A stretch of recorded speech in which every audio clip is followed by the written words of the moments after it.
Hello everyone, it's Ginger here. Welcome back to another one of my colour palettes of the Masters videos. And today we are looking at another famous artist by the name of Antonio Canaletto. He is more famous probably for some of his Venetian works, and certainly there is, let me see, because I know you can see the book.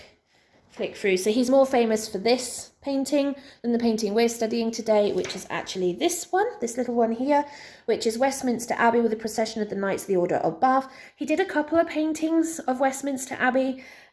This is not the most famous one. Most of his paintings were of Vienna and Venice, so it was very rare, but he was commissioned to do this one by the Dean of Westminster at the time.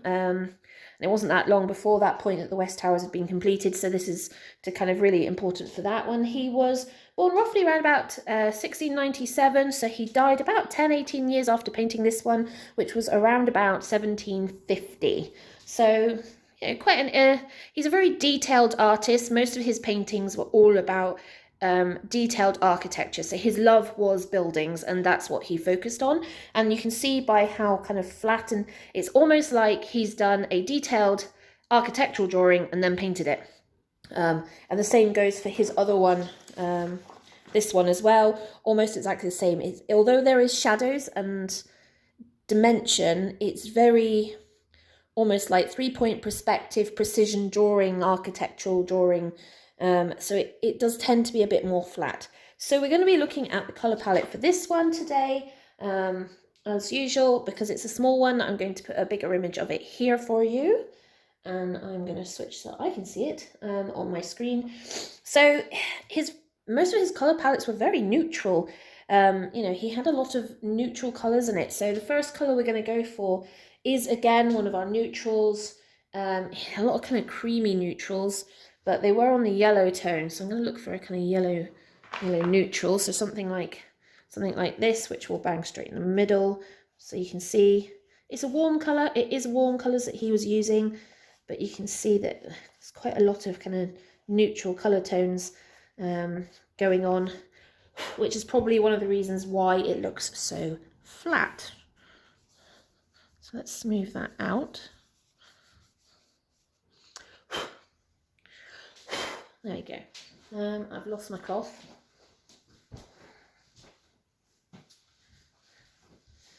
Right, other colour tones within his palette. I've got a little bit more of the kind of browny gold colours towards the kind of bottom of the stonework. So you want a kind of neutral browny gold. I think this new pastel might well be a good colour. Could I have gone browner than that? No, actually.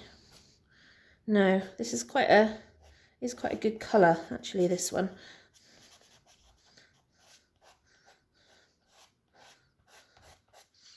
Pop that over there. Okay, did I bring the cloth with me? Yes, I did. I'm looking for also another neutral. This one. Don't know if this one will actually work. So yeah, there's a lot of this kind of goldy colours going on. So a lot of the yellow tones, but just kind of neutral down. Both of the warmer and the cooler tones. We've got a fair bit of brown going on. So let's find a suitable kind of brownie. Again, more of a kind of yellow brown, like this. A lot of this on the floor, representing the cobbles and the bottom end of the buildings.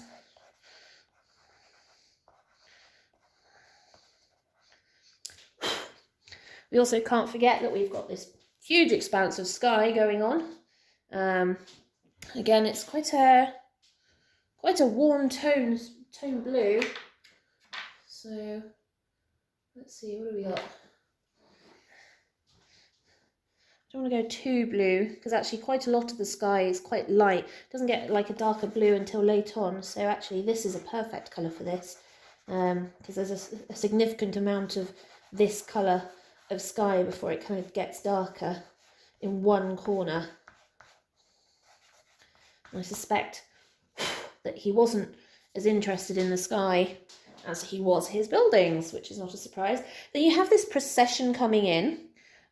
So let's take a look at that. We've got these warm tone reds, no surprise. We've seen a lot of that going on. So which direction shall we go for our warm reds? They're almost slightly, I found most of the reds in this period tend to be more orange than actual red. And I don't know if that's just because of the period. See, I'm worried that might be a little too, I think that's going to be too orange. Actually, no, it's not. That's perfect.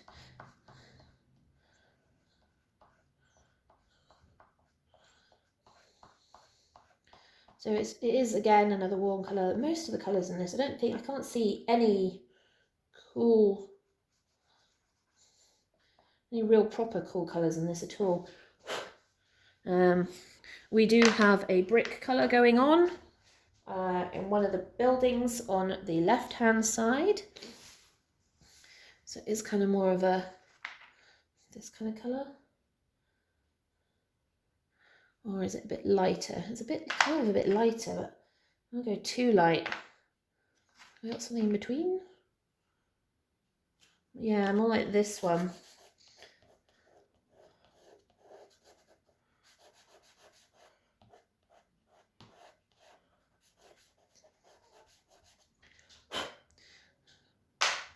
Okay. And the only other real prominent colour is a bit more of a stronger blue, which I will put in, which is more like this. And you can see it in the dress of one particular lady. And it's like you've got all this red and then against this brown, which are both warm colours and probably very similar. So he probably made those up from the same paints, just changing them out, the amounts to mix to create them. And then you have this woman in this blue dress who stands out so vividly against everyone else. And that's obviously a deliberate tactic because she's also in line with the main doorway going into the cathedral. So it automatically, you get this red line coming down like this. You hit the blue and then go straight up to the main door of the cathedral, which is where the procession's going. So it's very cleverly done in that way. I could do with another kind of neutral, really. Thinking this might be, yeah, like a peachy neutral. There's a lot of these weird yellow gold neutrals going on for the buildings, which is perfect. Right, so that's pretty much it. I mean, you've got your classic use of your dark raw umbers and siennas, which are used to create your shadow areas, and the darker section of the glass of the windows. But the basis of the composition is mostly these neutral tones. So these to create the architectural buildings, which is about right for the kind of colour and stonework. What we see now, which is more kind of grey, is just time and dirt and air pollution and stuff, whereas this would have been painted whilst the stonework would have been relatively new. So, and a lot whiter. It would have been a lot paler at the time as well. So there we have it. There is our colour palette for Antonio Canaletto's painting of Westminster. Hopefully you guys have found that interesting and maybe take a look at colour palettes from some of the masters for your own work. If you have any questions, drop them in the comments below and I will see you all soon. Ta-ta for now.